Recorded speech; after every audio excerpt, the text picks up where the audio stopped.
Welcome to a world of laughs where humor knows no bounds. Enjoyed your stay? Subscribe, hit like, and keep the chuckles coming. Remember, laughter is timeless. During the lively conversation that took place in a Sunday school class, a kind and patient nun, decided to engage the curious children in a thought-provoking question. She wanted to explore their ideas about what happens when a person's life comes to an end. With a soft voice, she posed her question: "Children, what do you imagine happens when we leave this life? How do you think God receives us when we pass away?" A bright-eyed young boy decided to share his thoughts. "Well, based on what I've observed, I think God must take us by our feet when we die." The children all turned to look at him, their interest piqued by his unusual response. The nun, equally intrigued, gently prompted him to elaborate. "That's quite interesting, dear. What made you say that?"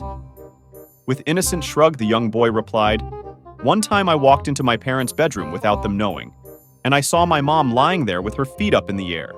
She was yelling out loudly, 'Oh God, I'm coming.'"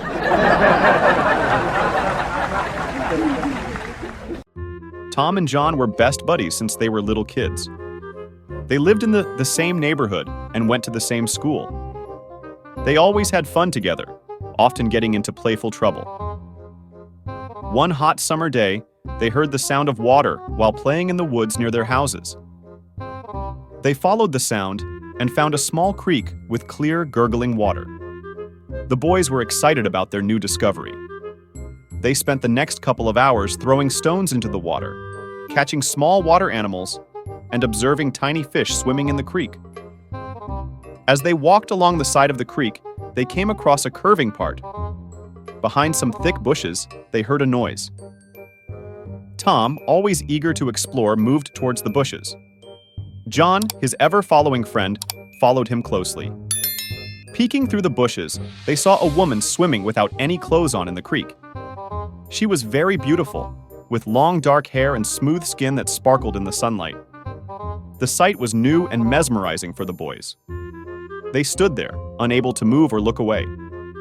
The woman was unaware of them, enjoying her own time. After a few moments, John suddenly turned and ran as fast as he could. Tom, still watching the woman, was confused by his friend's sudden exit. When he finally caught up with John, he asked him why he ran away. John replied, "My mom told me that if I see a naked lady, I would turn to stone. I felt something getting hard, so I ran away."